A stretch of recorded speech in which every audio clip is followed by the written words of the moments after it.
Skull and Bones is set to release in March of next year. Well, unless it gets delayed.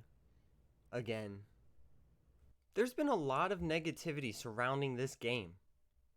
So the question is, with all the delays and all of the negative press surrounding this game, is Skull and Bones going to be worth $70? What's that? It's $60 on PC. Seriously. Well, I'm a console peasant, so we're just going to stick with 70. Before I answer that question, I have to go over what I believe are the positives and negatives of this game. Let's start with the positives, because I'm an optimist. At the beginning. From what I've seen of the official gameplay, and from what I've heard by people who are playing the beta, the ship battles look like they're going to be a lot of fun. If you like them in Black Flag, you're probably going to like them in Skull and Bones. Speaking of the ship customization is another positive for this game. There looks to be so much customization for the ship. There's different ships you can get, there's different weapons you can put on your ship. You can design your ship however you see fit, which is something we did not get in Black Flag.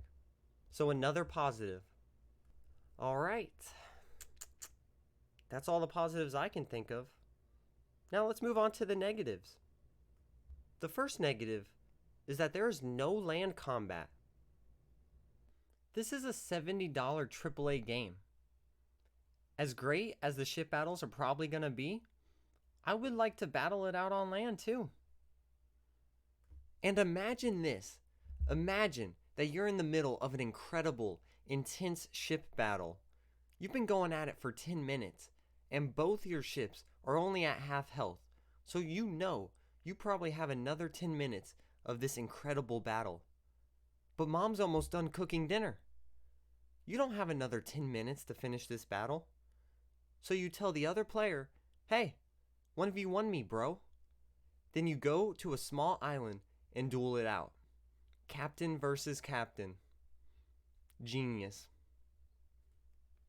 On top of no land combat, there's not really much land exploration either.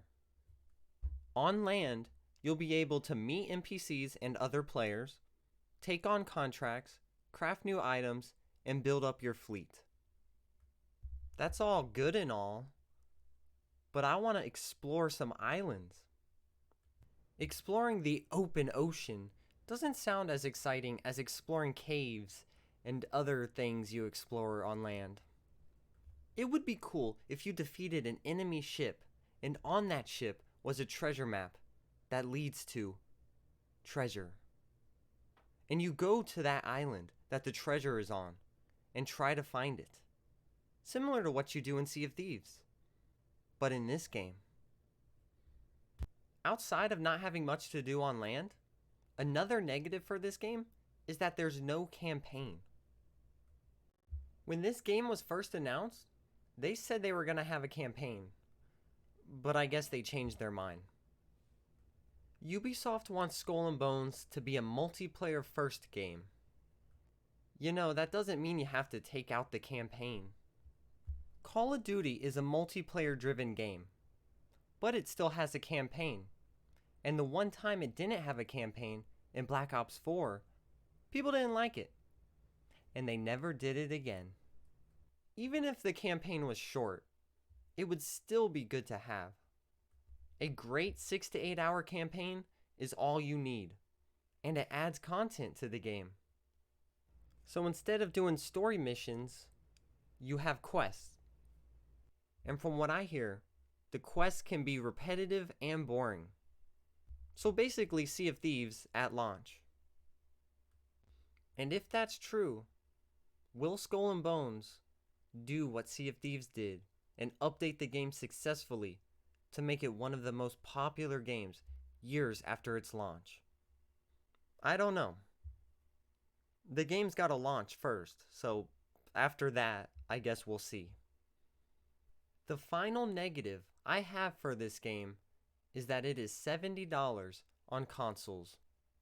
Had the game come out when it was originally supposed to launch in 2018, the game would have been $60.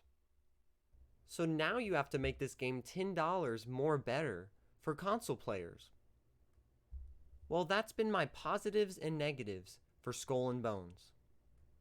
So, is this game worth $70? Well, that's up to you to decide. I don't make decisions for other people. But for me, I'm going to say at launch, no, it's not worth $70. But when it comes on sale, that's when I'll get it. But do you think Skull and Bones is worth $70? Let me know in the comments. Like and subscribe. I'm Running Man Zero, and I'll see you next time.